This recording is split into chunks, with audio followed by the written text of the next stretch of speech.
Eamon Khan here for Seconds Out with Galal Yafai ahead of Bloodline, the fight in Birmingham against Sonny Edwards. Galal, how's life treating you?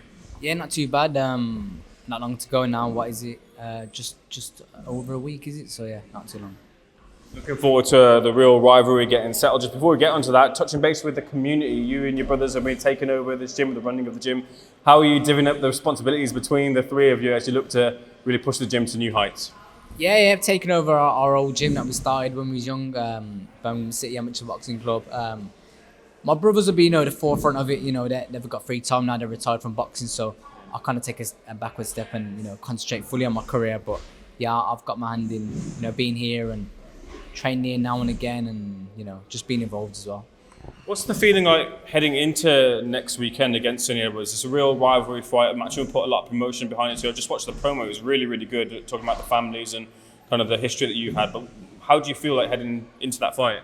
Yeah, I feel great. I've had a good camp. I'm fighting someone who I do know for years now. I kind of not look at this, the whole spectacle of it. It's just another fight for me. A fight, hopefully, I should win. A fight that I see myself winning in good fashion as well. A couple of interesting developments since the last time we spoke. One of them being that Sonny Edwards has changed his trainer. I wonder what you thought about that heading into the fight. I have no thoughts about it. It's just changing the trainer. It's not going to be someone else fighting. It's going to be Sonny. So yeah, I don't really look too deep into that. Sonny's boxed for years now, so I don't think anyone's really going to change him now for the better or for the worse. So yeah, we'll see what Sonny get on fight night and act accordingly.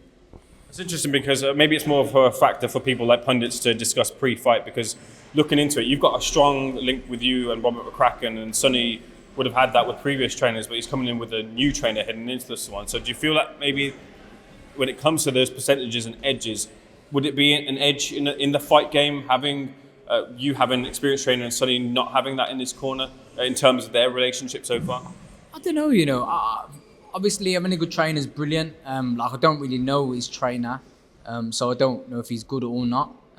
But Sonny's got to do the fighting, not the trainer. And yeah, I've got a great trainer, but again, I've got to do the fighting. So it's me and Sonny fighting, not Rob and his trainer. So yeah, we'll see if I not. Keeping on that thread as well, are you expecting more jabs heading the way of Rob McCracken from Sonny Edwards from the press conference? What jabs is going to be that you pick me over, Sonny? I don't think it's jabs or whatever they're called. Yeah, I don't think he's bothered. We're not bothered. We just want to fight, and we'll be doing that next week. Same happened outside the ring. It was at the press conference with Charlie Edwards and your brothers as well too. I think he took the opportunity to throw, was it a chicken or a duck toy at your brothers? Yeah, I'm not really. You know what it is? I'm not really interested. I'm too old for that shit now. I'm not really interested in it. The only thing that matters is me and Sonny when we fight. My brother and his brother have got nothing to do with anything. I know they've deemed it the Bloodline, named it whatever. Yeah, Bloodline because of our brothers. But it's about me and Sonny, and we'll settle the score next week. When it comes to your point of view, there aren't too many fighters from Yemeni descent who have picked up world titles or been to the top of the tree. Your brother's one of them, Nassim Hamed, I think Saddam Ali as well too. How would it feel to create history there and pick up the world title, or be interim at this moment, but get there in the future? Yeah, I know it's not for a world title, it's an interim world title. So, yeah, for me, the belt don't mean nothing. Unless it's a world title, it doesn't mean anything to me. I know it's nice to have that on the line. It might look nice on your shoulder. But yeah, like you said, yeah, we've had a few Yemeni fighters win world titles. Again, that doesn't even bother me as well. I want to be world champion. Hopefully I do. If not, it's what it is. I just got to do what I'm doing. It's not just that though. You'd be the first to, I think, win a world title and also the Olympic gold as well too. A bit of history there that's well within your reach, and you don't feel that on your shoulders at all. No, not at all. They just it's nice to have accolades and achievements. But as you get older, they start to diminish a little bit, and obviously I want to be world champion, but that's about it for me. I was Olympic champion, I want to be world champion. I try not to look too deep into history and who's done this and, no Yemeni fighter and has done that, but I know it's very few, but yeah, I just want to be world champion, and yeah, I just keep it at that. In terms of the fight breakdown then, what do you think of Sonny Edwards and his recent performances and the Sonny Edwards that you're going to get in the ring next Saturday? I don't know what Sonny Edwards I'm going to get, and he doesn't know what Galal Yafai he's going to get. I know we both sparred, But is it going to be the same? I don't know. I'm intrigued. I'm anxious to find out. The British fans are anxious to find out. I'm sure we'll all find out. You've got to tune in next Saturday. Because you're from the GB setup, has it been quite easy to get or replicate Sonny's style in sparring?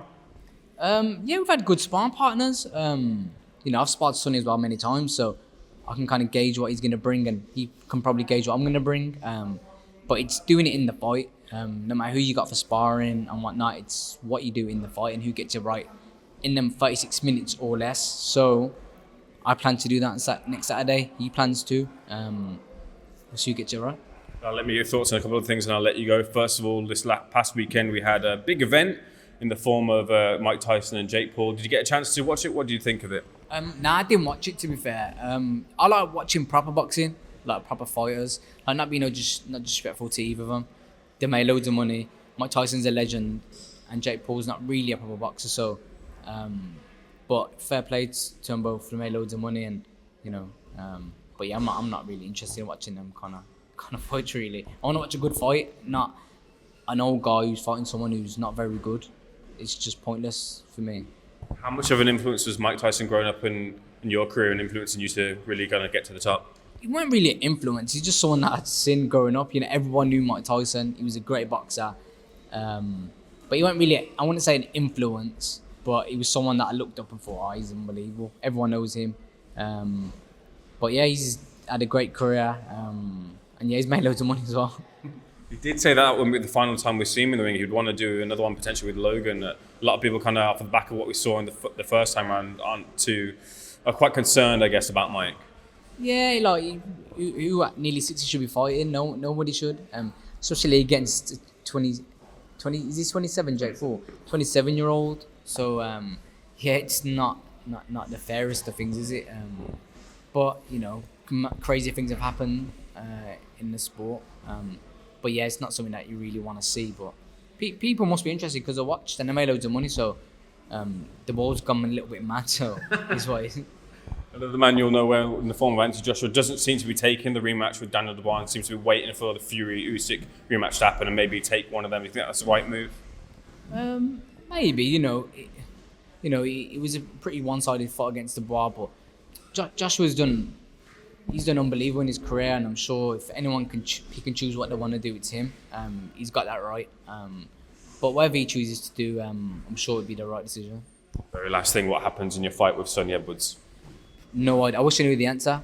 If I knew the answer, I probably wouldn't train as hard. So if I knew I was going to win, I would slacken training. And if I knew I was going to lose, I still wouldn't train hard. I still wouldn't train as hard. So it's a good question. Tune in on Saturday, you see. Looking forward to it. Galal, pleasure. Let you get off. Thanks for being SecondsOut.